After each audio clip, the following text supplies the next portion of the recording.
आजकल तो मोबाइल पर सारी वाणी की टीका है, 249 भाषाओं में वाणी बीतक की टीका है।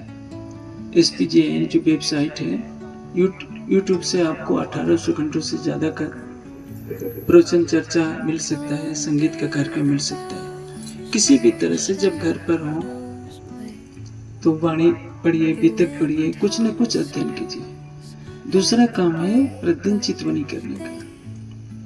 यदि रात को सोते समय सवेरे उठने के बाद आप ध्यान करेंगे, मूल मिलावे का ध्यान करेंगे, तो आपकी आत्मा जागृत होगी। तीसरी चीज है राज्य पर अटूट निष्ठा रखना, सम्मान सबका करना, लेकिन प्रेम भक्ति केवल एक अक्षरातीत की करना। कोई भी त्योहार है आप मनाइए, दीपावली दशहरा सभी मनाइए, लेकिन पूजन केवल राज्य का कीजिए। चौथी चीज है किसी तरह का तामसिक आहार नहीं करना, मांस, शराब, नशा किसी भी तरह का नहीं करना चाहिए, क्योंकि जो भी इन मादक द्रव्यों का सेवन करता है, तामसिक पदार्थों को, उसकी बुद्धि मलिन हो जाती है, और मलिन बुद्धि वाला व्यक्ति ज्ञान और भक्ति का अधिकारी नहीं होता है।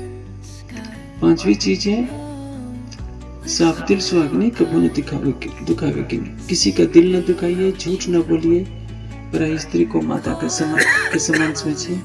आप वचन देते हैं कि इसका पालन करेंगे। बोलिए, आप में से कोई तंबाकू या किसी तरह का तामसिक पदार्थ तो नहीं सेवन करेगा। देखिए, इसमें पहले कहा गया है, देवजन जी के तन से जो तारतम उतरा था उसमें कहा गया था, निज नाम से कृष्य अनादि अक्षरादि। इसका क्या अर्थ है? श्यामा जी की आत्मा कह रही है कि ब्रजराज में जो अक्षरातीत अनादि है, अक्षर से परे है, उन्होंने ब्रजराज में श्री कृष्ण नाम से लीला की थी। निज नाम से कृष्ण अनादि अक्षरातीत, सो तो जहर में सब विद्वतन से। अब वो अक्षरातीत मेरे धाम हृदय में परम धाम का ज्ञान आकर प्रकट हुआ। महामती जी के तन से जब तारतम उतरता है 1735 के पश्चात, तो क्या उतरा? निज नाम श्री जी साहब जी अनादि अक्षरातीत, सो तो चहर वे सब विद्वतन से।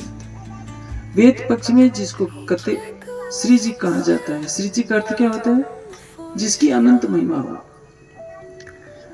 वेद पक्ष में जिसको श्री जी कहा जाता है, कते पक्ष में वो साहब जी है। पूर्ण ब्रह्म सच्चिदानंद सबके आया है। ब्रजराज में जिस अक्षरातीत ने श्री कृष्ण नाम से लीला की, वही अक्षरातीत इस जागने के ब्रह्मांड में प्राणनाथ जी के स्वरूप में प्रकट हुए। इसलिए तारतम उतरा, निज नाम श्री जी साहब जी अनादि अक्षरातीत। जो अनादि है, अक्षर से परे अक्षरातीत है, जिसको वेद पक्ष में श्री जी कहा जाता है, कते पक्ष में साहब जी कहा जाता है, सो तो जहर में सब विद्वतन से। अब वही अक्षरातीत मेरे धाम हृदय में प्रकट हुए। आगे कहा गया है, निराकार के पार्थिव किन पार के भी है। निराकार के परे वेद है, वेद के परे अक्षर है, और अक्षर के परे अक्षरातीत है। हमें क्या करना है? इस सत्यवाणी मत के लय जो उनको सार, इस ब्रह्मवाणी का चिंतन करना है, इसके साथ तत्व को ग्रहण करना है, और सबसे बड़ी प्रतिज्ञा है कि ये सुखदेव ब्रह्मशिष्ट को तुम्हें अन्ना, इस ब्रह्मवाणी का प्रकाश करना है। समझ में आता है? बोलिए। तो आप लोग प्रतिदिन वाणी पढ़ेंगे, चितवनी करेंगे, किसी मादक द्रव्य का नशा नहीं करेंगे,